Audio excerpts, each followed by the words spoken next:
It's time for Milberger's Gardening South Texas, live from Milberger's Landscaping and Nursery at 1604 in Bulverde Road. During the next 2 hours, our experts will help you with your gardening questions when you call 210-308-8867. That's 210-308-8867. Or come by Milberger's during the show and have your question answered in person. And now it's time for Milberger's Gardening South Texas on 9:30 a.m. The Answer. Good afternoon. Happy Sunday, everybody. Welcome to Milberger's Gardening South Texas on 9:30 a.m. The Answer. Alex Escobar with Dr. Calvin Finch and Mark Peterson. Give us a call at 210-308-8867, 210-308-8867. And it looks like we already have a caller on the line. We have Virginia. Thank you for calling so early. How are we doing? Oh, fine. Great. Thank you. Except for my plant. Uh-oh. What's going on? Well, I have a variegated Vinca major that we have had hanging in a pot for over 20 years. We actually inherited it from a neighbor who moved, and so we don't know how old it is, but it's been healthy for all these years. It has actually propagated itself many times by the tendrils growing into the ground, and we've made several smaller pots of it. But this year, it has started to decline, and we don't know what's going on. After the vast amount of rain, it started with some aphids on the new shoots. For that, I sprayed it with neem oil, but that didn't seem to help. It seemed to get the aphids, but then all the leaves started to turn brown on these long tendrils. It's as if the plant just started to collapse. I Googled it, what could be going on, and something about a fungus that can happen. And because of all the rain, we thought maybe that was it. We bought the recommended product, which is Daconil. We didn't use it because a couple of weeks ago, new leaves started to sprout on all the tendrils, and at the top, new leaves came up. It had been dry, so we watered it a little bit, and then it started to decline again, and now the leaves are turning brown again. What is the plant? Oh, you brought me out of the past. Vinca major. A variegated Vinca major. No, we don't see it around here too much. This is a Midwestern ground cover. Common Midwestern ground cover. And so, first question, do you have it in the ground? No, it's hanging in a pot, as it has been for all these years. All right, good. Okay, there's two things that happen. One of them you've already identified is every so often the Vinca major gets a fungus. But more horrifying is that every so often, maybe every 8 to 10 years, this moth comes in and the caterpillars totally disintegrate, make every leaf go away on the Vinca major. And that's kind of horrifying because you literally, in 48 hours, every leaf will be gone. However, what you found out is it is very resilient, and it can come back. Why it is doing in a basket now, and I think you're right. Your intuition is right. I think it is a fungus. Maybe it's just humidity. Okay. Right, and it's in a... I'm sorry, go ahead. Do they get root bound? Mark, the only place I'm familiar with ground covers, and then they this one is not. Yeah, this one is not root bound because we recently, actually last year, we repotted it into some Miracle Grow potting soil in the hanging container. It's a ceramic hanging container. And it also has babies that have grown up from the ground, and one we potted, and the same thing has happened to those. Okay. So describe where it's hanging. It's hanging inside an atrium. It is on the north side of the house in a fairly, it gets shade, quite a bit of shade. It has trees overhanging, but it also gets afternoon sun. Okay. Yeah, in an atrium, in an enclosed atrium. Is that what it's an enclosed? Yes. Okay. It's hanging about 5 feet off the ground or 6 feet off the ground in this ceramic pot, about 12 inches across, and the babies are in a pot that are in ceramic pots, about 7-8 inches across, 8 inches across. And then there are ones that are actually still in the ground, which seem to be doing a little better. Actually, the ones that are in the ground. Are any of them? Have any of them escaped the symptoms, or are they just it's a matter of degree of how much they're seeing? Yeah, it's a matter of degree. Even the ones in the ground started to lose their leaves, and the leaves turn brown. The worst one is the one that's hanging in the pot. The best off ones are the ones in the ground, and then the ones in a pot on the ground in the same area is doing medium. It's doing pretty well, actually. It's got some new leaves that are not. It's about 1/3 dead leaves and 2/3 good leaves. Mark, the only experience I've had with them are you just let this symptom appears every few years, and you just let it run its course, and then it comes back. Do you have anything more active? No, but you and I are both experienced with Vinca major outdoors. Yeah. This is outdoors. It's not a covered atrium. It is open to the air. I thought you said it was a covered atrium. Oh, I'm sorry. No. Sorry. Just some shade. That's all. Okay. It's open. Okay, it's open, which is better. However, it has been very humid. And I'm just wondering if that, with an enclosed on at least on 4 sides, that it may have gathered more humidity than usual. That's the only thing I can think of. And again, it's not considered a house plant. Even though it's not really in the house, it's definitely not in the house. It's a big atrium. It's a big area, about 20 feet by 12 feet or something, outdoors. It's really exposed to the... Now, the only other thing is it would not like afternoon sun. That's the only thing. Is that sun situation changed at all through the years? No, and it's 20 years in the same spot. More than 20 years, and it's never had this. Okay, so this is the first time you've seen this symptom. Period. Yes. Both the aphids initially strange. with all the rain. Yeah. After we've had these situations what we're having right now in the past, this is not totally unusual. So I'm like, it's been there a long time. This humidity and rain, it would have shown up before. Right.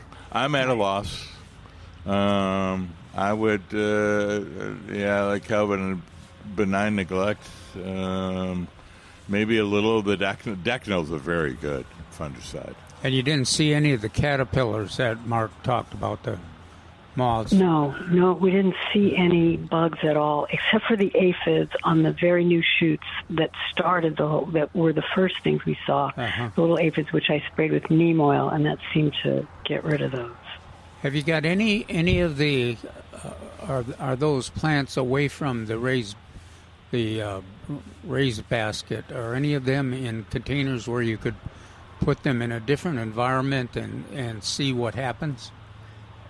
Yes, in fact, we've had them. We've propagated it so many times. We've had them in the yard in pretty much sun or more sun, never full sun, but we've had them in different locations, and none of them have ever done this. Yeah. And now the fact that, the hanging one, the potted one, and then even the ones in the ground have done this, it's very concerning.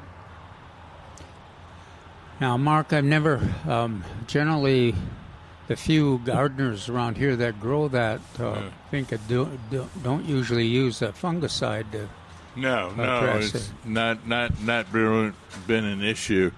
Do you think it'd be worthwhile to experiment with a few of those?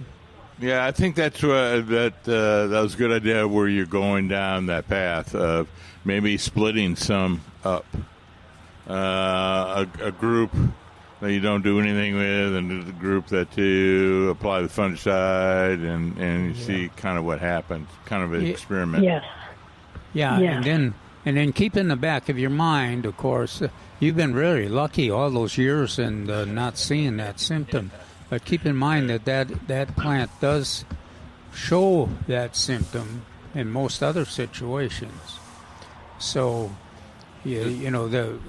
hopefully, and I think you can admit that these conditions that we're living with right now are pretty severe. So, Yes. and so I would do that experiment, and just and maybe try some fungicide in one of those experiment containers, and then see what happens. But I think I'd be pretty confident that if the weather gets back to normal, that you would expect it to survive and come back to its normal producing. The neat thing about doing that experiment and having all those different kind of plants is quite often you can recognize something and say, the water in that new soil is not draining like it is in the other ones, or something to that effect, and then that would help you discover what's causing it. Okay, that makes sense. Now, the only thing I would add is I would forego the neem oil and get, when you see the aphids, get some horticultural soap or horticultural soap with spinosad. Yeah, spinosad. You can't go wrong with spinosad. Yeah. Okay, horticultural soap with spinosad. Nemo is great. Maybe using it in soap, or maybe lubricating your vehicle for insecticides. It also made a mess of our windows, big windows there on the atrium. I think much better marketing than actual efficacy. But people can yell at me for all you want on that. I won't. Well, that was this was a very interesting report, and I hope you could keep us informed of that. What's happened? Okay, will do. So I'll try the Daconil per its instructions on the container on one of them, and probably the worst off one, and see how that goes. Yeah, and just watch for symptoms and different reactions in your experimental containers. So. Okay, great. Okay, will do, and I'll keep in touch. I'll let you know. Appreciate it. Thank you. Okay, thank you very much. Bye-bye. Thank you so much. Bye-bye. Thank you. All right, thank you. I have Neil Sperry's book. Oh, yes. Trying to page through it. So maybe he has an answer. Well, while we're looking, again, the number to give us a call is 210-308-8867. And there's a lot going on at Milberger's today. We have plants for sale. We also have food truck here. To be correct, Pizza Vagabonda food truck is out here today. They'll be out here up until 3 p.m. So if you're walking around smelling that delicious scent, aside from the flowers. Why are they here? Is it a fundraiser where are or they? something? More importantly, where are they? They're right in front of us. They're in the parking lot, set up in there, right there. Oh, okay. Oh, where it says pizza. Yes. Oh. And that might have been a good clue. Building with those wheels on it. Yes. But yes, Pizza Vagabonda, the food truck. Did they give you any other information? Why it's here, or just they're just here to something different? Something different. So I'm excited. I think I might step over there after the show and try them out. They're here until 3 p.m., so if you want to come and you're curious to try them out, they'll be here until 3. Okay. But it's not. We don't know that it's not any special fundraising. Usually when Milberger's has, 3 times a month, there's some good cause that is here that they're raising funds for or using for an educational event. Not that I've heard. No, just Peter told. It's on their website that they would be here, but Peter told me before the show too, just to let the people know. Cool. But yeah. Aside from that, I guess my first question, I'm going to ask Peter: is he thinking of changing the business to pizza versus pizza and plants? Pizza and plants. Yeah. Pretty sure you can get most of your ingredients through the nursery. Well, you get your basil. Yeah. Yes, we do sell basil and oregano. There you go. Well, let's see. Well, the black swallowtails. Well, they're more into fennel and fennel. Yeah. Now fennel's good for Italian sausage. We really want that. Of course, pizza of any kind is good. So. Even at the nursery. Yeah. Oh yes. Lots of these lantanas are spectacular here, especially that New Gold. Yes. Order of New Gold is blooming up a storm. Oh, and then Mark's Perfect Red. What is the really red? Really red. So Janice came by, one of our listeners, and she was picking up some of the lantanas, and she's going, "What is this again?" I said, "It's really red." What's the other one? Chili red. They got the really red has a kind of an orange red bloom, which is pretty. But part of what makes the bloom prettier is that the foliage is a darker green, and really it appears to be. Yeah, I would agree. So that looks cool, and of course lantanas are deer-proof, and the pollinators love them, especially as we get into the end of summer and into the fall. And they're drought tolerant. There's a lot of advantages to using lantana. Then we do have the lavender lantana too, and the white version of the lavender, and that's a different species, but it is happier blooming in the spring and the fall, whereas most lantanas their main bloom period is in the hottest part of summer. But that spreading lavender lantana will quite often, if the winter's mild, they'll just keep blooming into the fall. Yeah, and all lantanas, they are on sale this weekend. Wow, that's a lovely segue. Yes. All of them? All of them. And a number one, regularly $9.99, on sale for $6.88. Some of the examples included here are the New Gold blooms, and they're very attractive to hummingbirds and butterflies, resist deer, and like you said, it's drought tolerant. That wasn't an issue yesterday for me going home, as I got poured down on the way home with some heavy rains. I hit 2 really, really big storms. Yes. Going south. I made it home before the rain showed up. And it was on both of your side of town. So that's what hit the hardest. And it was strange because the forecasts up until in the morning were all about, well, it might be 40% chance, and then suddenly it's 60 and 70% and hard. Lots of thunder and lightning. Later in the afternoon, I think, they said, the little diagram said maybe 4-ish. Yeah. And it was not 4. But pretty close. It was 3. And my Westies drove me crazy.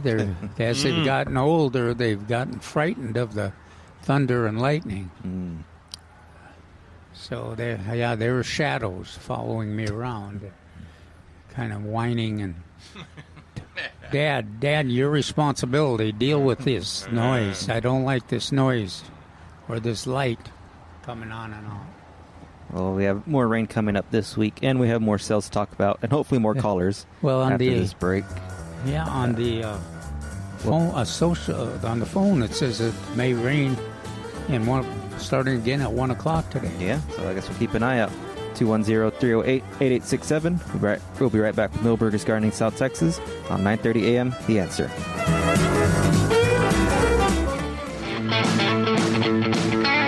Welcome back to Milberger's Gardening, South Texas on 9:30 a.m. The Answer. 210-308-8867. We have Morris on the line. Morris, thank you for calling. How are we doing? I'm doing good.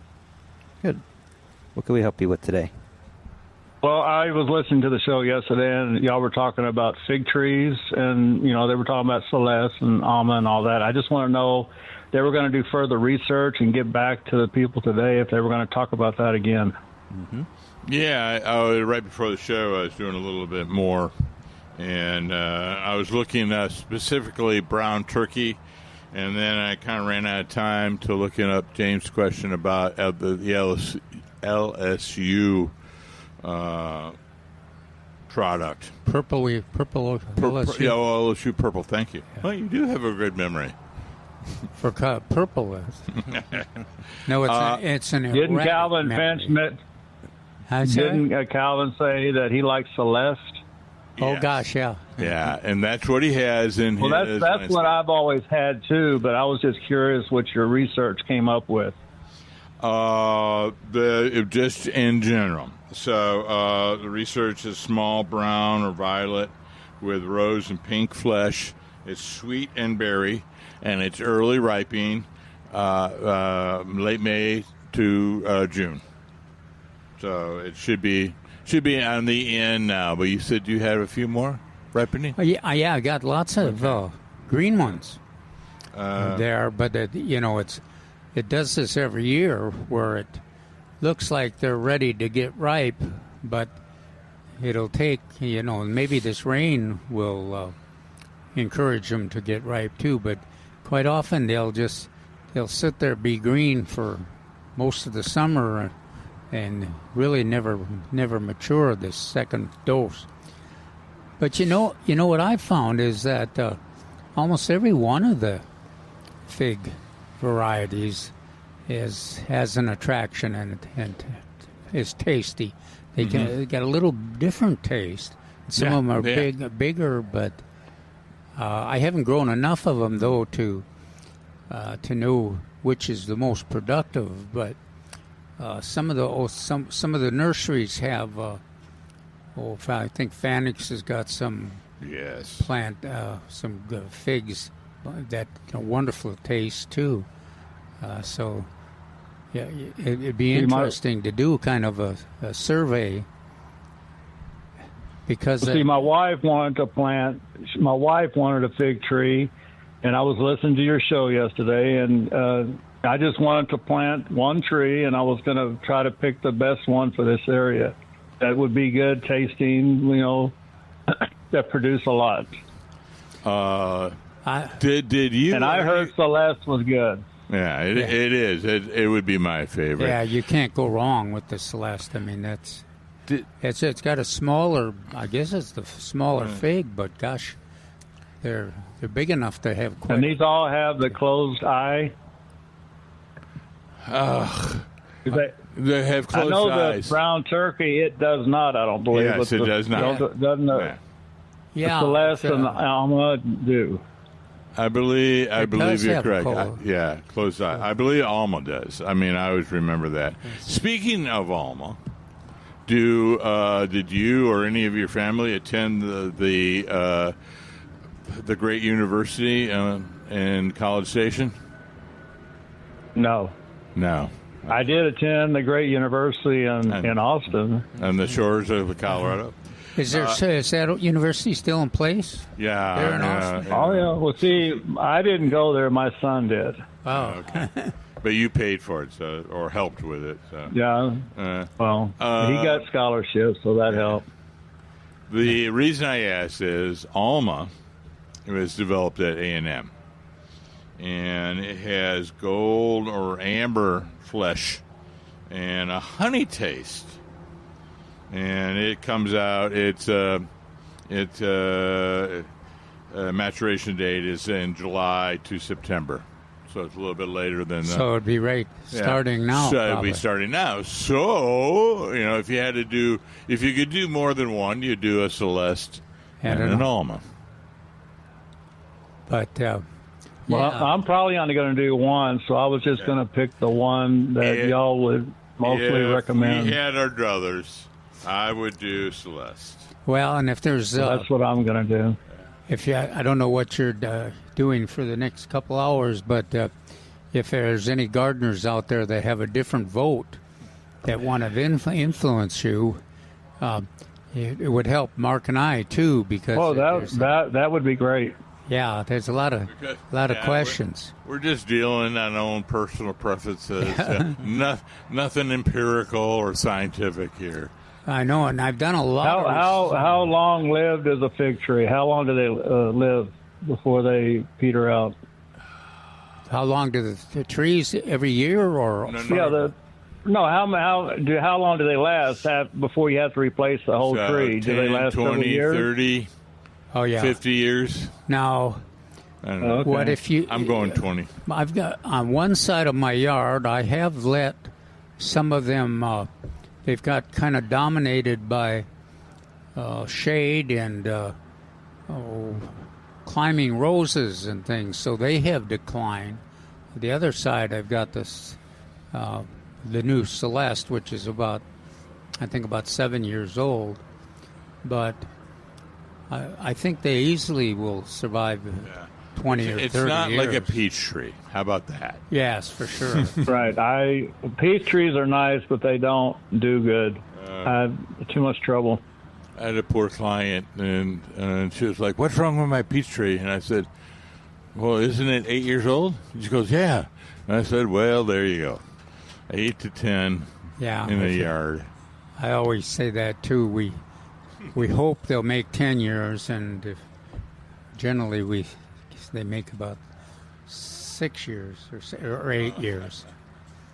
But the fig trees are much more productive and long-lived.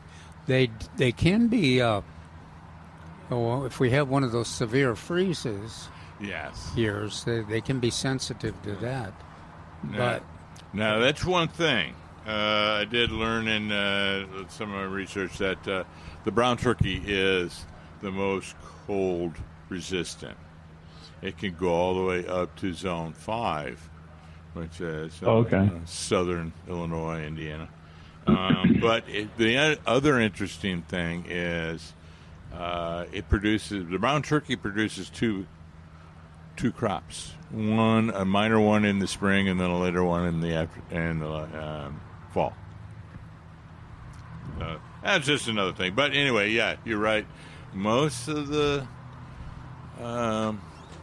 figs, are somewhat sensitive. Not like they're going to freeze down to the ground, but they are. Well, if they do freeze to the ground, they'll still come back. Correct? Most of the time.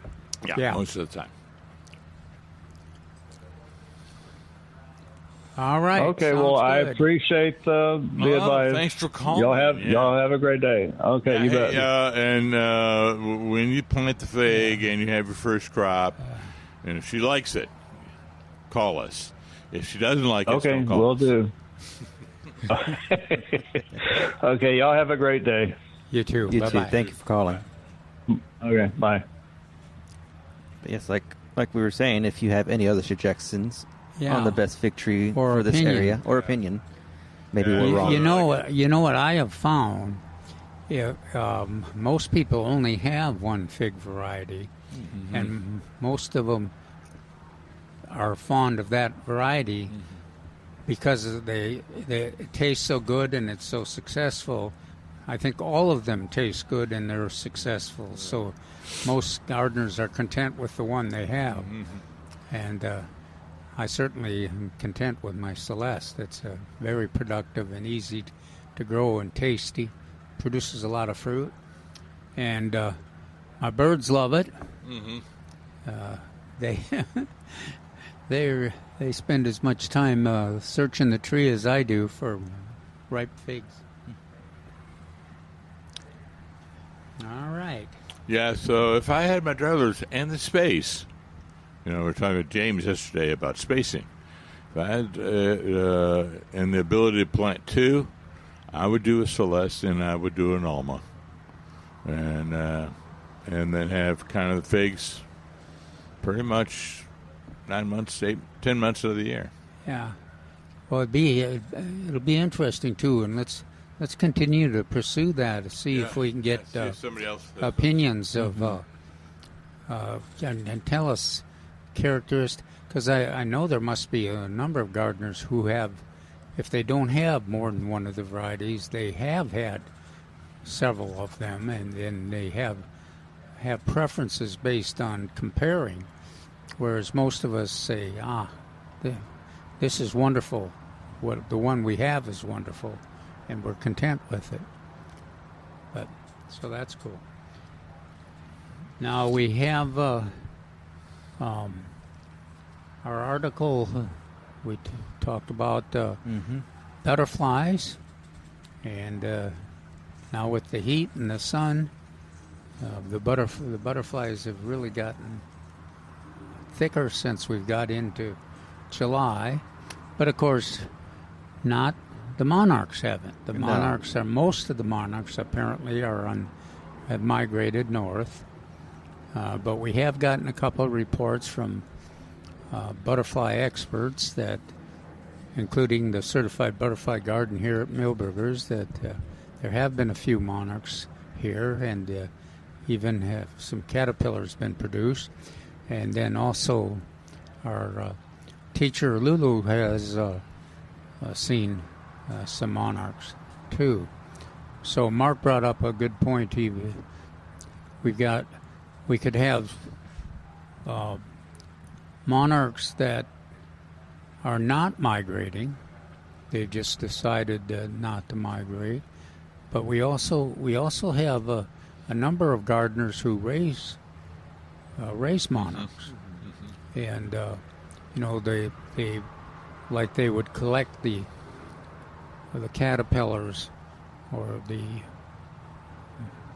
I guess they would collect the caterpillars rather than the eggs, but they collect those and then keep them in captivity and encourage them to continue laying eggs by having plenty of milkweed available for them. And so we got some producing. And then we have those events there's several events every year where monarch caterpillars are produced. Mm-hmm. But right now what we're seeing are fritillaries and queens. Yep. And lots and lots of the bordered out there. And they're a smaller version. They've got they're darker, but they do have a lot of the orange, like the monarchs and the fritillaries and the queens too. Now, if you got a lot of folks see the queen butterflies, especially if they see them laying eggs on milkweeds, they might get confused for a monarch. A lot of. I used to draw that conclusion too. If it had orange wings and Automatically. Yeah, and they were laying eggs on milkweeds, they were monarchs. But queens are closely related to monarchs, but they aren't. But they hang around here all summer, and they are active breeders in this area. We see them in the certified butterfly garden. We see them in neighborhood gardens all over, including in my neighborhood. And we can also identify the caterpillars.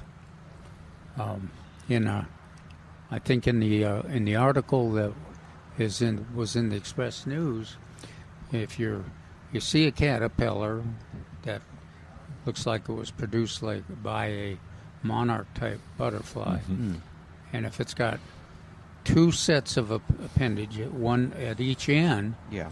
then it's a monarch. But if it's got 3 with a third set, not always right in the middle, but a third set on the back, then it's a queen butterfly. And so that's a relatively easy. The coloring's a little different on the caterpillar, but it's always easier for me to count those appendages. And the queens are really pretty obvious once you identify them. They've got less of the black borders and patterns than the monarchs, and they also have those silver splashes, more of those silver splashes on the backside of the wings. And there's a fritillary right there. You can see right in the corner. Oh yeah, you see it mostly the orange, and you don't see the white or the silver. Yeah. So, I don't see it. I think No, Calvin's just making it's there. It's blending very well. it's matching one of your Oh, zings. There you okay. go. I see it. All right. 210-308-8867. We're going to take a quick break. We'll be right back with Milberger's Gardening South Texas on 9:30 a.m. The Answer.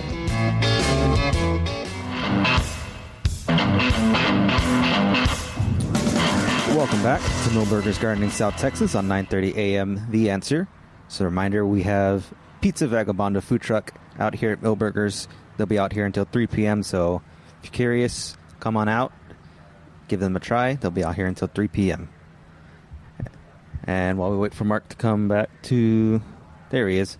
210-308-8867. We have James on the line. James, how are we doing? Hey, good afternoon. How you guys doing today? Oh, we're doing good. How are you? Just taking a break, man. It's hot out there. Oh, yeah. Yeah, it is Definitely. a little warm. I just came back from checking on the citrus. Oh, yeah. So sitting in the sun for a bit. What is that? A ringneck dove up there? I don't know. Can we shoot it and eat it? I think it is. But Yeah. It's one of those Hey, exotic. hey guys. What's up? The previous caller mentioned that brown turkey fig, and I planted those many, many years ago, and I put them in the wrong spot. You know, I couldn't keep them watered, and they all went away. But one thing about that brown turkey, and the previous caller said that it had an open eye, and sometimes you can pick a fig off that brown turkey and squeeze it, and little bugs come out that open eye. Yeah, that's one of the issues. I don't know what kind of bug it is, but they're all in that fig fruit, on that open eye. Now, if you treat the figs like I do, you don't even check. You just quick. If they look appetizing, you just pick them and swallow them. Chew them. You know, many cultures around the world survive on insects, so mascarne. Yeah, well, that's what I know about the brown turkey is the bugs will get in there and make a home out of the fig. So but they won't do that on the closed eye one that you're recommending today. Yeah, that's the Celeste. The Celeste and the Alma. Now, you had asked about a purple. LSU purple. And I think Womack Nursery's got those. Okay. Now, do they have a closed eye? Because I was thinking they had an open eye. I don't know. That's why I'm asking you guys. You know, when they do, without getting too far into the scientific research, Calvin's going to ask right now, or ask his AI. They don't often mention that. You know, I was like looking through all this research, looking at the size and the taste and the propagation times and what have you, and they rarely mention the eyes. And other than the fact that a fig is essentially a mulberry turned inside out. And I was going to mention that to Morris when he called, because Morris is a scientific name for mulberries, but I thought that would be too much in illusion, too far of a joke on that one. But, or pun. I was going to answer that question from my phone, but of course I'm not connected to the... Oh, you're not connected to the phone. Okay, well, there you go, James. We're not connected. Sometime during the news, I'll go back and look it up. But I meant to do it, and I just ran out of time right before the show. I was doing a lot of other things. Well, I wouldn't recommend that brown excuse, James. I wouldn't recommend that brown turkey fig if there was a lady involved picking the fruit, because you got a hold of that. Yeah, good thinking, sir.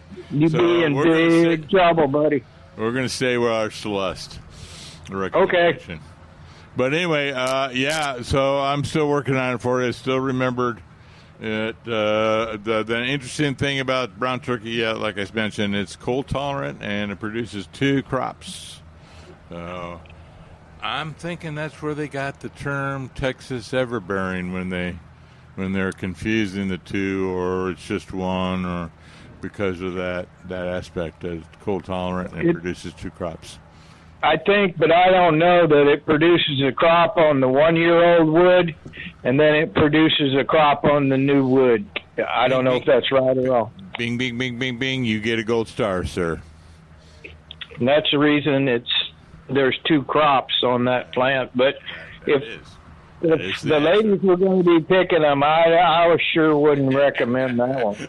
I think your advice is right on. Okay. Thanks for taking my call. Thanks for the info, James. All right, thank you. 210-308-8867. 210-308-8867. Mark, you said you went to go look at the citrus. Yeah. So Calvin asked yesterday when the rain interrupted my inspections. I'm out there. We have improved Myers. We have the key limes. We have also the Ponderosa lemons, the bigger ones, and the Persian limes. Some of the improved Myers lemons are on the dragon root stock, so they're dwarf. Huh. They're even better for containers. Maybe. I mean, it's hard to beat those Meyer lemon in a container. Yeah. So just the regular Meyer lemon, improved. I always get the name wrong. Improved Myers. Myers is a Dr. Meyer. Myers lemon. They're really good for containers anyway. And so if you're on dragon rootstock, then that's even better. Yeah. It's dwarfed. It's a dwarfed dwarf mature. How about that? What an it's mature but dwarfed. Attractive plant. Both those lemons and limes are, you can grow them in containers. They produce a lot for a small plant. They produce a lot of fruit and fragrance of the blooms. They bloom over a long season, and they're evergreen. The key question and limitation, of course, is you got to protect them from the cold. And so you can, if you got a greenhouse and you can transport them. I was just watching one of the nursery staff here had one of those wagons where you put the container on the metal part, and then you lift the wheels up, and then you take off. Oh. I thought, gosh, that'd be nice really to cool have for that. it, yeah. So we also, if for those who love grapefruit, we have the Rio Red, we have the Ruby Red, and we have Bloom Sweet. Yeah. So we have all your favorite grapefruits here. So come on by. Come on by. What are they on sale? Yes, citrus is on sale. They're starting at $59.99 now, 25% off. So that's $15 off of 60, $45. Mm-hmm. Thereabouts. That's good. That's really good. And they're in, what does it say, number 3s or number 2s? I didn't say size, but... Okay. They're in number 3s. Okay. Well, aside from that, we do have a lot of Texas Superstars on sale this weekend. We have periwinkles in a 4-inch pot, regularly $179. On sale, 8 for $12. We have Esperanzas in a number 2, regularly $19.99. On sale, $16.99. And then the other superstar we have... What kind of Esperanzas? It says Tacoma stands. No, that's that's genus and species. It doesn't say which. No, it didn't. That's why I made a comment about it yesterday, and then you had the most perfect response for it. If it's blooming, particularly early in the year, right now, if it's blooming right now, it is Gold Star, the improved superstar. Yeah, you can't go wrong with the Gold Star. They're blooming all over the. Yeah, and the reason I say that is Tacoma stands, the native Esperanza blooms in late August, September, usually September. And when they're 8 feet tall. So if it's 2 feet tall, 3 feet tall, and it's blooming right now, it is Gold Star. Oh, but there are some special selections. Yeah. Out there, several with a different colored bloom, and kind of a more uniform or disciplined shape. But that's great. Now there's a butterfly with the wing with that tailed, and I'm trying to think of what the name of it is. We might have to break down, Mark, and buy the last publication. Or I'll just borrow it again, like I did yesterday. But that has got the. What did you remember? It's not a skip. They're not skippers, are there? They are. But anyhow, it's that is quite an interesting butterfly. They're kind of a rich. A brown color, some pattern on there, and then they have that extension of the wings and the tail out the back, and they're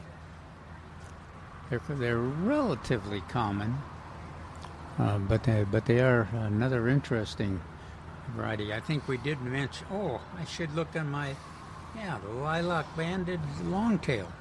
What? In my article under This Week in the Garden, I listed some of the other. You listed it. Wow. Okay.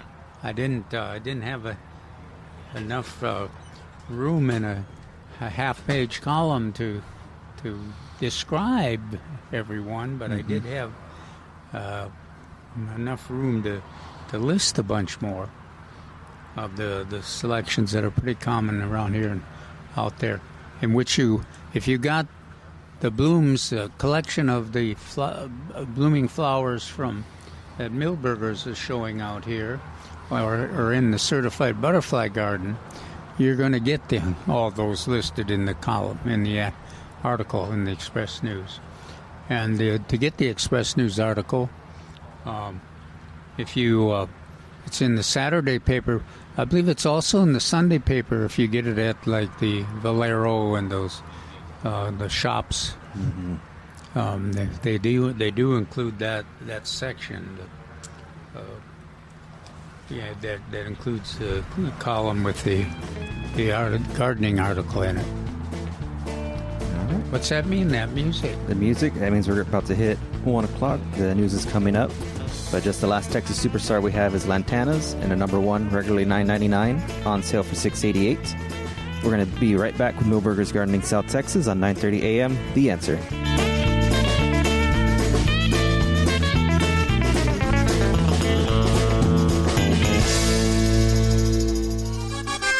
We're back with Milberger's Gardening South Texas, live from Milberger's Landscaping and Nursery at 1604 in Bulverde Road. Come out to visit or call us at 210-308-8867. That's 210-308-8867. And now back to Milberger's Gardening South Texas on 930 AM The Answer. Welcome back to Milberger's Gardening South Texas on 930 AM The Answer. Alex Escobar with Dr. Calvin Finch and Mark Peterson. Got another hour on our show, so give us a call at 210-308-8867, 210-308-8867.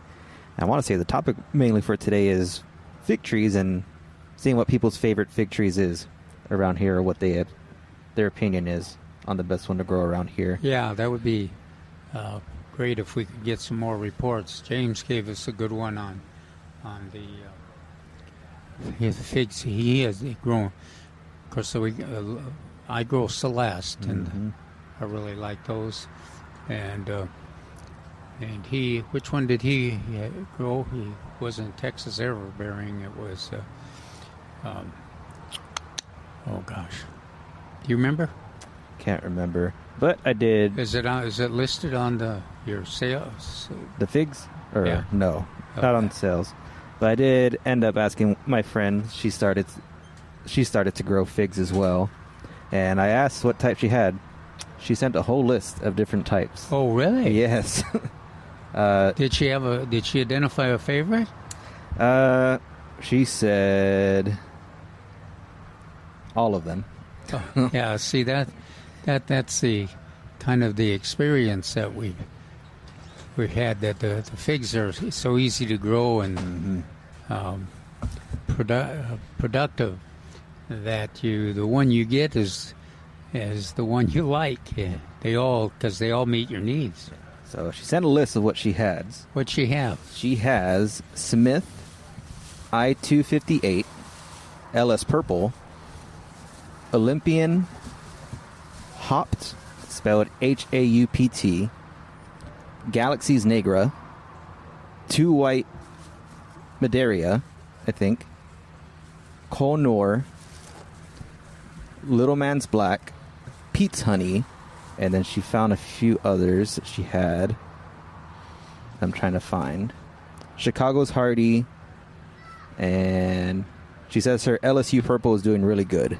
Oh, LSU purples are really good. Mm-hmm. She has them in 3, 5, and 10 gallons right now. Okay. Did she say if they were open-ended? She didn't say. Let me see. Okay. There you go. There always seems to be a non-disclosure fact. Well, there's Alex's friend, the gardener, has identified 9 different varieties, Mark, that aren't on your research list. So the one that is on there is the LSU Purple. So I came in a little late, but did she have a black mission? Not that I saw. Did she have a K-Dota? K-Dota, no. That has yellow skin or amber fruit and a honey taste. I can't wait to. I'm trying to imagine what the difference between a honey taste and a sweet taste or berry taste. So those are the 3 broad categories. She had a picture of one. It was very jammy and kind of smelled like water. Jammy is another texture. Yeah. So the textures are juicy and jammy. Yeah. Said it smelled like watermelon to her. This one. Oh, the LSU cool. purple? No, she just sent that's a picture huge, of isn't one it? that's growing, but she didn't say what type it was. Yeah, she doesn't know what this one is, but it's very jammy, and it smells like watermelon. And it's large, too. Mm-hmm. That'd be interesting. I wonder how many fruit they produce in that big. Looks like a peach size. Mm-hmm. I was going to say, as promised yesterday's show, something never before seen. Okay. Anywhere. Except here. Or heard of. Until now. And we have. I will be eating a beet live on the air. Now, these are pickled beets.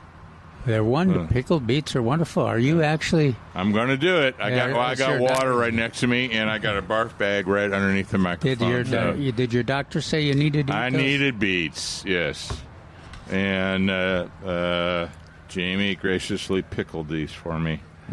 So they look wonderful, Jamie. They look better. I added a little bit more pickling dill in it just to make sure. Okay, here goes. Here we go. Folks. Moment of truth. Hang on to your loved ones. All right. And the verdict is? Oh, he's turning color, isn't he? He's getting to look a little like a beet. Okay. I think the added dill this morning to the pickling process really helped out. So she had some dilled cucumber. You and dills. The black swallowtail appreciate it. I also put not a sriracha, but a different type of pepper. Now that's one of that little cough you had is a typical pickled beets. I mean they taste wonderful, but they are potent sometimes. That's good. They look very good. Okay, I haven't thrown up. They taste pretty good. Yeah, it's the pickling. Good. It's the pickling that did it. I have to close and carry this very carefully because it's full of beet juice. While he's doing that, we'll go through some of the sales we're having. Yeah. We have. Okay, I made it through, folks. All right, let's see if he makes it back. We have Mexican Bird of Paradise, also known as Pride of Barbados, and a number 2, regularly $19.99. And Point Sienna. On sale, $14.88. We have zinnias on sale in a 4-inch. Let's talk about that Point Sienna a little bit. But we've seen a lot of them moving out of the nursery here. It's a spectacular plant, and they're growing all over the city. Oh yes, that's one of the plants that you can't have too much heat. It can put up with heat and dry. Yeah. So it's always my 3 that you must have for San Antonio. You can't be a San Antonian unless you have a spot in the yard where you have the Esperanza, Gold Star Esperanza, the Mexican Bird of Paradise, Pride of Barbados, and Firebush. And then throw in maybe a little cooling Texas sage. Yeah, or Theralis fits in there. Oh, Theralis is another one. Well, we saw a customer, while you were getting your beets, Mark, we saw a customer that had the Gold Star Esperanza with full bloom. Oh, yeah. Only about 2.5 feet tall. I was going to say, just as we defined 36 inches. That's primo.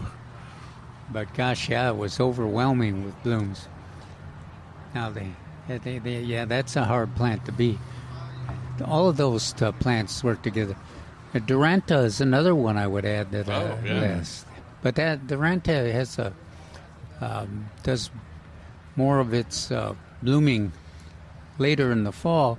And then the other thing it does is produces a berry that is eventually eaten by the birds and the mammals. It's not eaten until a little later in the season after the cold weather has softened it up a bit. But that's another one if you're looking for. And we've got them here. We've got, I don't know exactly where they are right now. I think they're around the corner. Yeah. The Duranta. Yeah. Yeah. Either that or they're up by the roses. Speaking of roses. Yes. Come on. Speaking of roses. Roses are on sale. Oh, all roses are on sale. Yeah, and they're going for 25% off. All roses in stock. Some of the ones they listed are Belinda's Dream, some knockout roses, patio tree roses, and the fancy floral type roses too. Yes. Yep. The hybrid teas. Some of them are in bloom. Some of them are not. This is not the good time for it, unless you have one of those old-fashioned tough roses that we like, Cal and I like. Yeah, they're blooming pretty well right now. The only one of my tough roses that is not blooming is the Grandma's Yellow.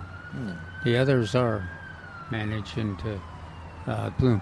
Another, I was thinking of course, Martha Gonzalez is blooming up a storm, and we've got some of those. Oh, I think last time I checked, we had some Lady Banks roses. We still, Mark, do you remember seeing those? Yeah, they were along the fence with the Metabolus, but there were not a whole lot left. Yeah.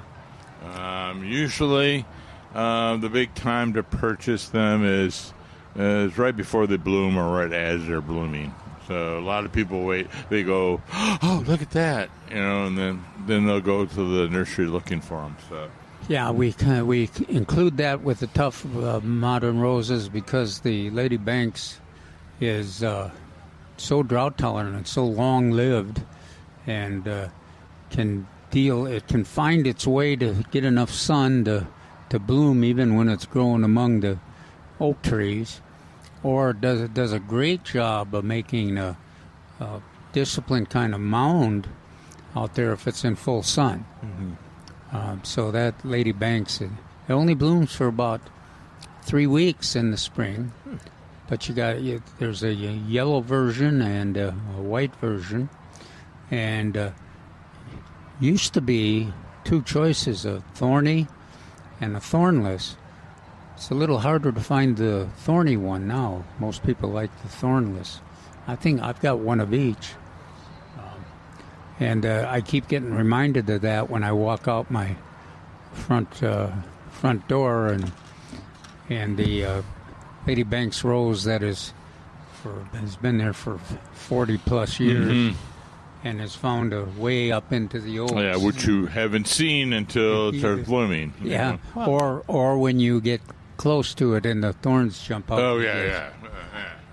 But it's not a really heavy thorn thing. It doesn't cause a lot of blood loss, but it just has enough thorns to protect itself. But lots of choices out there, and that rose that Mark mentioned, that the one that's so large, Mark. And then the blooms change color. The Metabolus. Yeah. That is if you're looking for a disciplined rose, tough rose, is in that same league as the tough modern roses. I think it's actually a old-fashioned rose, but that Metabolus is a wonderful choice. It can bloom. I've seen them bloom for like 9 or 10 months, and I've seen them be 12 feet tall and 20 feet long. So it's a substantial plant, and really fits into a disciplined landscape, but also provides the cover and lots of bloom power that you would expect from a rose garden. Well, did I get you distracted from your sale now? No, not at all. Oh, okay. But just as a reminder, all roses are on sale 25% off. Zinnias are on sale in a 4-inch pot, regularly $179. On sale 8 for $12. We have Tangerine Crossvine. It's on sale in a number 3, regularly $34.99. On sale for $24.99. That's one of our recommended vines. That was one. We haven't talked much about a crossvine like we used to. No, well, we do during the bloom period or just before the bloom period. So it is a fantastic bloom for butterflies and for hummingbirds. So it's really nice that the hummingbirds are moving across our area, and it's a really good food source for them. We always noted that if they expect to see the hummingbirds in the spring on the crossvine, where there was a big out there at the Mitchell Lake. Yeah, that's the one I always know. It's always in my head when somebody says crossvine. That's immediately pops into my mind. It's a very nice plant. Just think of 30 to 40 feet of pure orange in April. Yeah. It is not. It's not like it doesn't take over the whole neighborhood, but it is substantial. Will fill space and makes a nice hedge kind of. So a nice thick, for those people who want a dense vine on their on a fence. What do you call those fences? Wire. Yeah, no. The wired fence. Yeah. Mesh. Yeah. Whatever that name is, help us out there, folks. Mesh has come closest. Chain link. There we go. Chain link fence. It makes a chain link fence almost human. I mean, exactly. And so that's a good one. And it's evergreen. Somewhat. Yeah, well, it's going to be evergreen in the spring and the fall, spring or fall, semi maybe in the winter. Yeah, it depends on the winter. Yeah, but and from what I'm reading, you'll get a few blooms through the summer and in the fall, but the real spectacular bloom period, as Mark mentioned, was in the spring for solid blooms. No, I'm just laughing because as soon as you said it, I knew right where you're going, because that is the vision that pops into my head. They had a wooden fence, I don't know, and keeping out a utility area or something like that. And so they had crossline literally 40 feet solid on this wooden fence all the way across. And it was beautiful. Yeah. I wonder what size. Does it say what size they are for sale? For sale, a number 3, which is regularly $34.99, on sale for $24.99. Okay, that's so good size. It's a good price. Yeah, it's a big plant. Yeah. Anyway, we wax eloquent on memories. So y'all said that's one of the ones y'all recommend. Sometimes recommend. What were the other ones that y'all mentioned yesterday? So these are the 4: is crossvine, butterfly vine, which we've got here at the Certified Butterfly Garden. Yeah, and the coral or queen's wreath. You see that all around town, the pink one. And you see it in my yard, in my neighborhood, you see it. You look up, or any direction, or even down, you see it. Yeah, it's again on chain link fence. It will run the entire chain link fence, 2 or 3 neighbors down, and they always like you on that. So that's 3, and then Confederate jasmine is another one, or star jasmine is another name. And they're they're more disciplined. They're more disciplined, but I always say, have that trellis sturdy, or have that fence sturdy, because they will add weight. They're leaners. They're leaners. Calvin, I had never heard of that before. When Calvin said that, I said leaners. I went, "Oh yeah, that's exactly right." I had them at the house I lived at before. I had them growing up against the fence, and one day I went out there after a windstorm, and they had all been laid down. I mean, it was like they were covering half the... and it was not an easy job getting them back up against the fence. Passion vine, we like the native one for butterfly reasons, but it's also a beautiful flower. I had a gardener, which surprised me. I like that passiflora, that native. Yeah. Kind of the bluish, purplish blue. Yeah. It doesn't. I didn't think it took over the whole neighborhood or anything. And but he said it was. It didn't. It wasn't the same as you didn't have one plant that took over, but it had a lot that came up from the ground. And so, but it froze back every year, so you never had it take over the whole neighborhood. But. Gosh, the fritillary butterflies love it. And then the last one is, I had forgotten about, I saw it on the Book of Faces a couple days ago, is Mexican flame vine, which is very popular, very nice in the summertime, August, September. Intense color. Intense color, and we've had it here. I did not check to see the area if we have it now, but usually we will have some here. And that is a really good one for South Texas. And there's a whole host of other vines that don't mention, but those are the ones we like. All right. We got some more sales we'll talk about. And also, come on down. The Pizza Vagabonda food truck will still be here until 3 o'clock. So come and try it out. 210-308-8867. We'll be right back with Milberger's Gardening South Texas on 9:30 a.m. The Answer.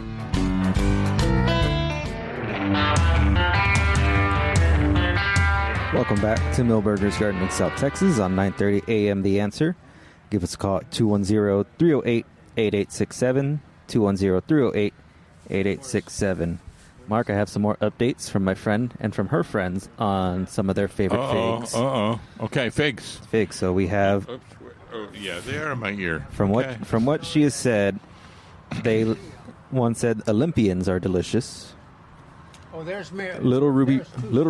Right out there with Little Ruby. Yeah. Mary and. We also have. Bad at pronunciations, if everybody knows. Sangue Dulce. Spelled Sangue Dulce. Or Dulce. Sang Dulce. Sang Dulce. There we go. And then she's waiting on her. I was like, wait a minute. We have some French and Spanish mixed in together. Sang Dulce. Okay. Dulce. And then she's waiting on her white Madeiras and her black Madeiras to come in. Where are There's still some figs.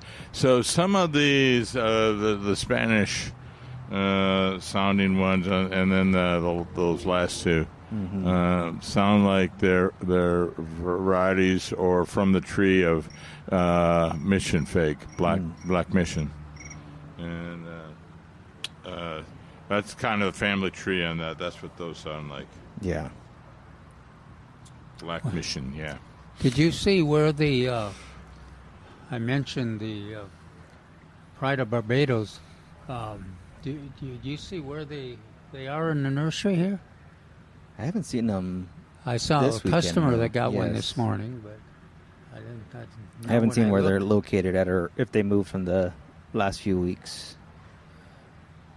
And of course, there've been staff everywhere here until he said, well, "Yeah, where are they?" And I said, "Well, where? I'm not sure. Where are they?" No. Oh, there's a giant swallowtail there with the yellow. Oh, flying around. I see that.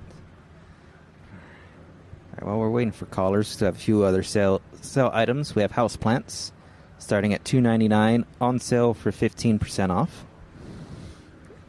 Lots and lots of plants in the greenhouse. Nice large facility. Yeah, I was going to maybe talk to Susan or somebody else that may know more about what's in the greenhouse, because I don't know what greenhouse plants. I don't know a lot about household plants other than the big ones, if you will, the Chinese evergreen and the ivy and the. If we could get Peter to talk about them, he knows. Oh, he knows about that. Yeah, but Peter doesn't like to be on the air. Yeah, you're laughing. Yeah, like we would get Peter to be on the air now. No. We'll just have to ask him in private, I guess. But, yeah, we have all kinds of... they have a lot of succulents in the greenhouse. So it's always nice to choose from. A lot of the succulent plants that don't look like succulent plants. And there's the smaller version because they've got a lot of the larger version out there in front. Yeah, that's why I mentioned they got smaller ones in there because, yes, we do have the big ones out in front, the big agaves and cacti. But I was thinking of the ponytail palm, corn plant, other dracaenas. These are all succulents that are not like cacti. They're succulent plants. I think you mentioned, when I first started, that all cacti are succulents, but not all succulents. Not all succulents are cacti. Yeah. You got it right. There we go. Yes, all indoor plants are on sale, 15% off. Crepe myrtles are on sale. They're regularly $44.99, now 25% off. Yep. The list Mark is has going his down. list. So we had a list that they gave me 2 weeks ago. Comas, which is a nice white small one. Dynamite, red one. Toga, I don't know what they're talking about there. Tuscarora, Ebony Flame, Royalty, Zuni, Red Rocket, Black Diamond. Black Diamond is one of these ones that have the dark foliage. Fashion Party Pink, that is the tallest crepe myrtle you can have at 35 to 40 feet. And Pokemoke and Muskegee. So I don't know if we still have them all, but these were a few weeks ago. Those were the ones we had. They range from 2 feet to, like the Bastion's Party Pink, 40 feet. Excellent choices, excellent colors. I've talked about a website, the Texas A&M Crepe Myrtle website, over 150 crepe myrtle varieties separated by color, height, shape, fall color. Even bark. Even bark, yeah. There you go. Yeah, some of them have. I was trying to think of the other one. Yeah. So one like Natchez, famous for its cinnamon-colored bark and white flowers. Yeah. And pretty good height. You talk about 20 foot. Yeah, that's a classic. Well, speaking of a classic, here's the giant coming our way. Oh, wow. Oh, there we go. Great. That was very nice. Yeah. Thank you.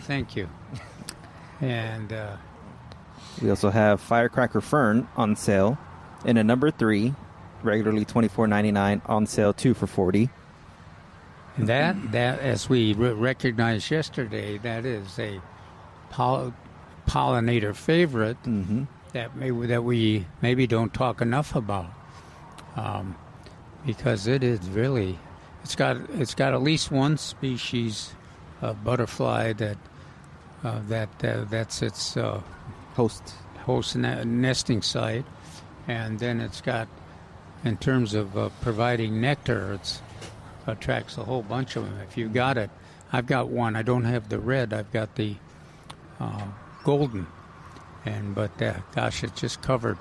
And I'm particularly interested. I've got to do like Mark is talking about, do some research, because it's attracting these big black bees that are really interesting. They look like round bumblebees. They don't look mean.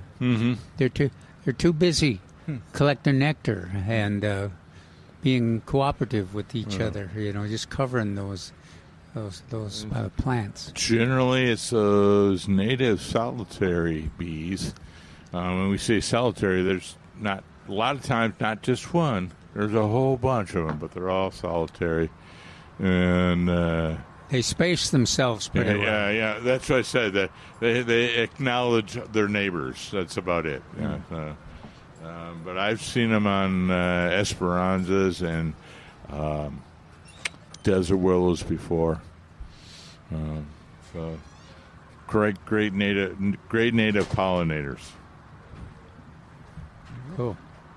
And these would be in full sun, the firecracker ferns? You would put them in the full sun? Or how would you? I would, yeah. That's where mine grow. Yeah. So, like I said yesterday, Trace and I had thought it should be a Texas superstar.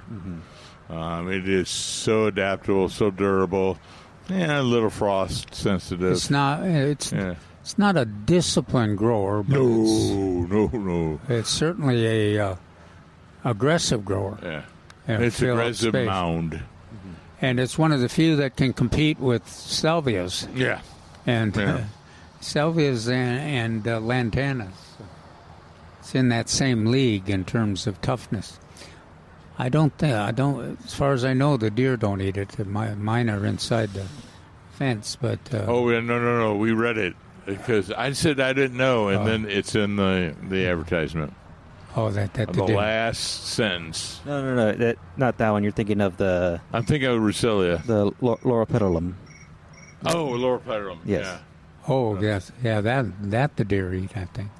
No, that one is a... It says highly... Loropetalum. Highly resistant. I would read the last sentence.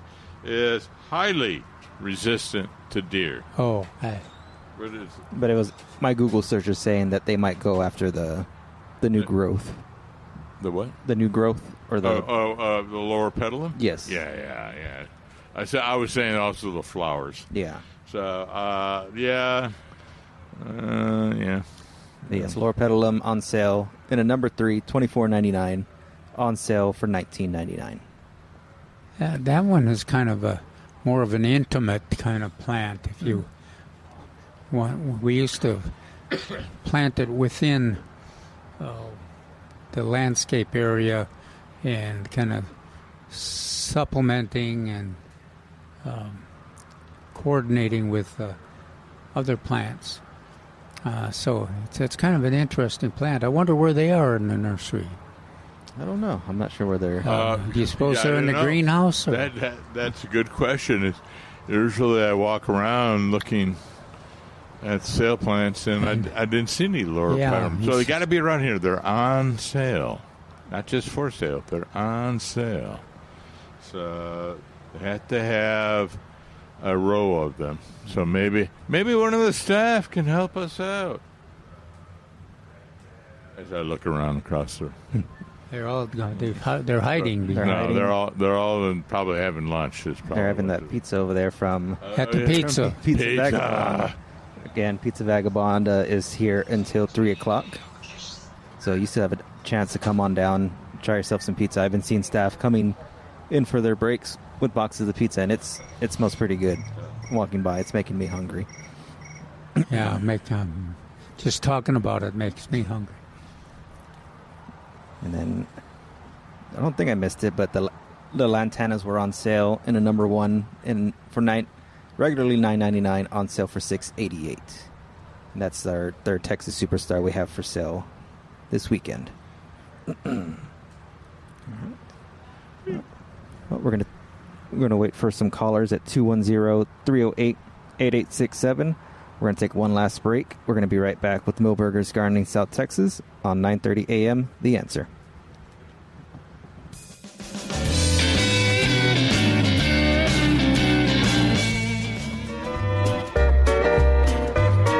Welcome back to Milberger's Gardening South Texas on 9:30 a.m. The Answer.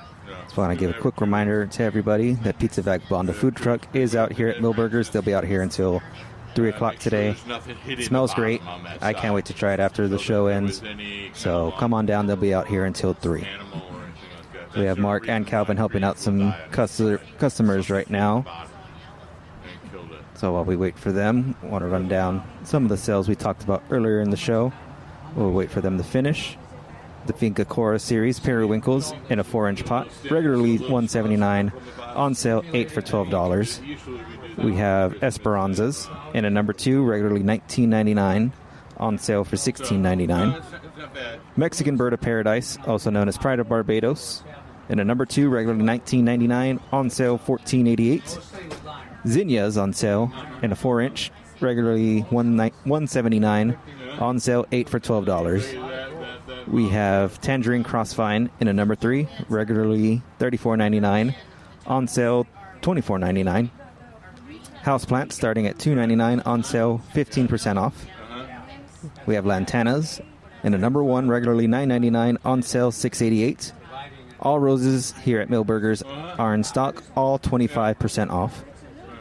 Crepe myrtles, regularly $44.99, now 25% off.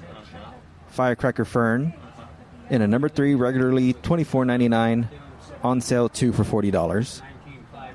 Loropetalum in a number 3, regularly $24.99, on sale for $19.99. And last item we have is citrus trees. Mark lists off a great amount that we had available here. They're starting at $59.99. They are now 25% off. All these sales going on here at Milberger's for this weekend. So come on down. Milberger's is open regular hours today.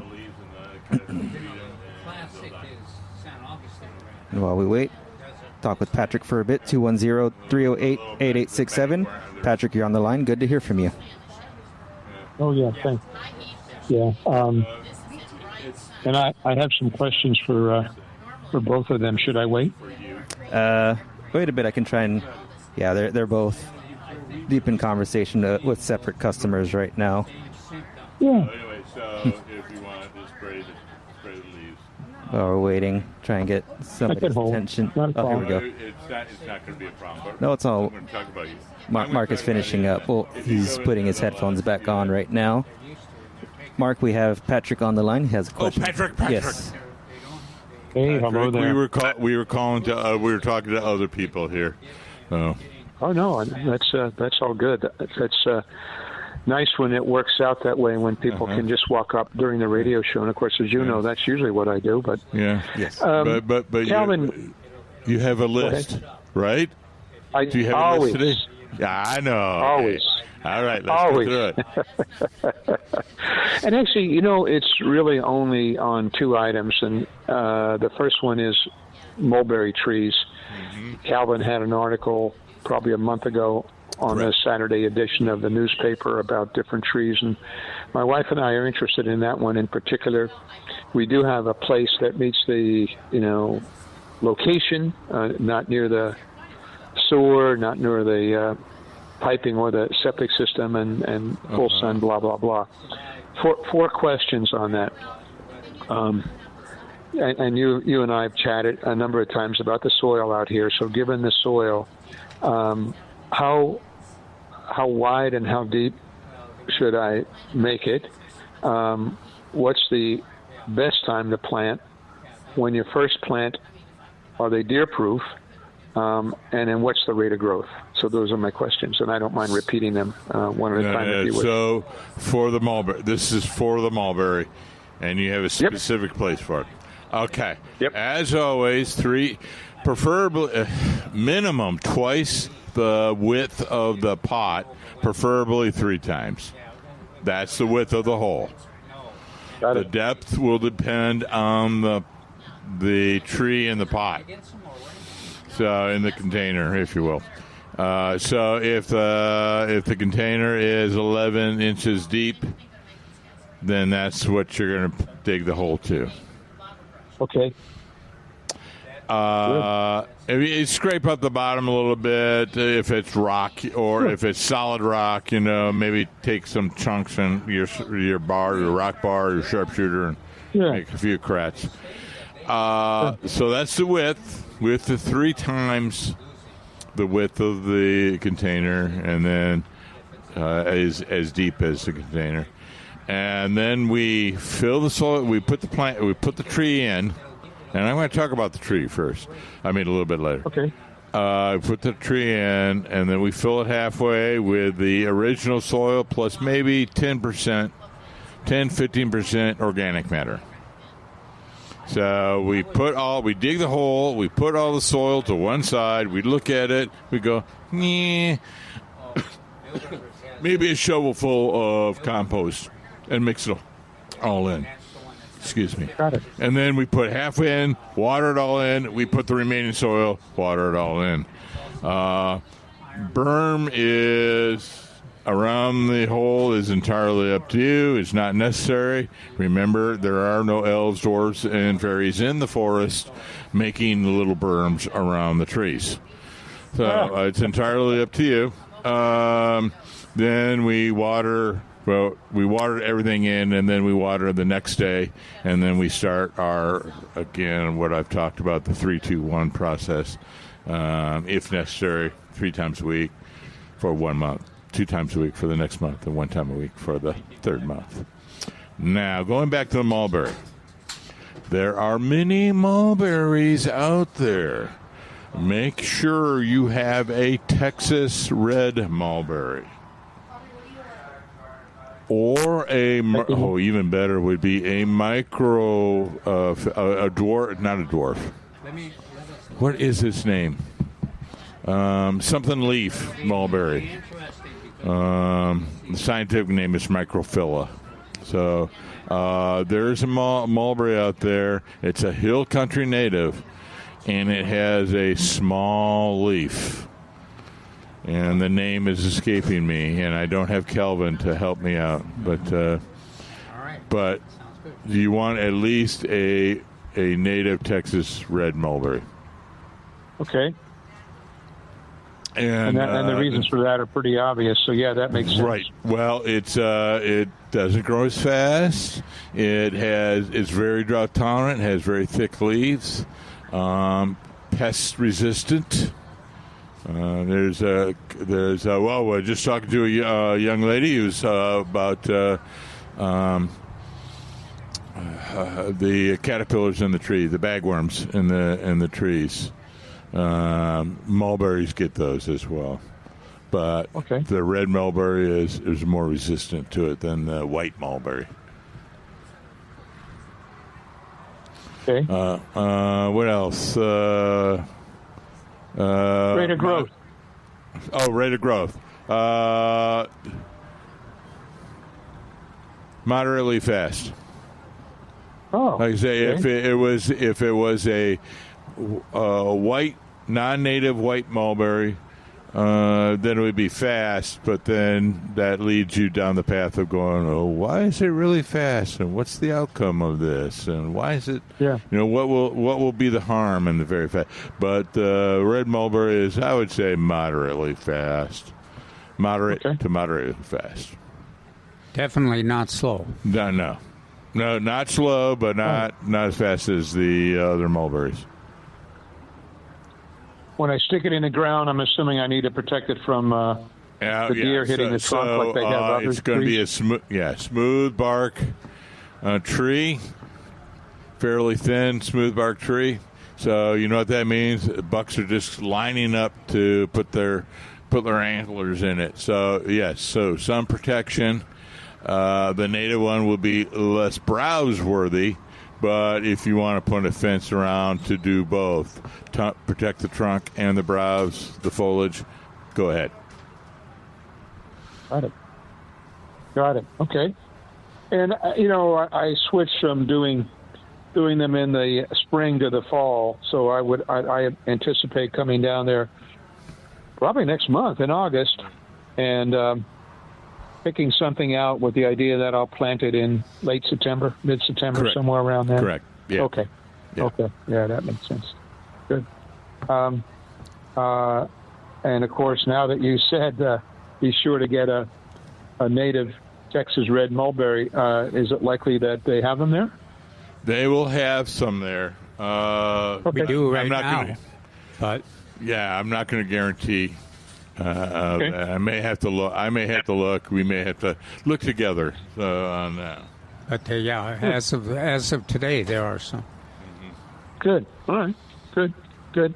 Yeah, and I this call is in response to your article, Calvin, on trees that support birds. We enjoyed the article, and yeah. We enjoyed the article, and after looking at all of them, we selected this one. I wish I had the time and patience to do more than them, but we decided we would start with just one this year, and so that's the one we're going to do. Go ahead. I'm sorry. I know there's a delay. No, I was just going to say, that's the one where I said, where's the Candelia? Where's the Brazil? And Calvin goes, it's on the side. And I went, yeah. And then the little inset on above the article. I went, But it's amazing. Mark and I had this discussion. It's amazing how many species of plants that grow well in our landscapes that produce berries for the birds. You could roughly about 12 months out of the year you could provide some berries. I didn't know that. That is kind of interesting. Yeah. Wow, that's pretty interesting. Yeah, cool. Yeah.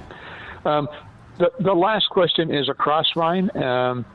I'm assuming they are probably not deer tolerant, that I'd have to protect that one. I have the one vine, and it's going really well. We're in year 2 with that trumpet vine, and it's so much better this year.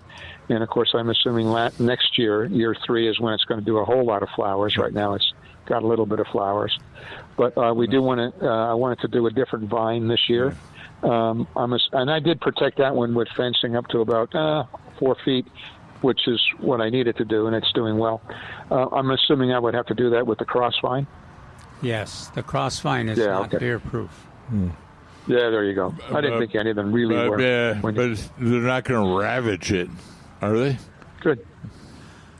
Well, Calvin's looking. Maybe. Well, I had tried to grow it, and they got it, and they will depends on the situation, but they will eat it. Okay. It's not like a butterfly vine. Butterfly vine they don't eat, but yeah. That's all I got, gentlemen. I always appreciate your time. We'll see you in a bit, in a month. You will. All right. Thanks, man. Adios. Thanks. Bye. Thank you, Patrick. Bye. All right, we have a customer here.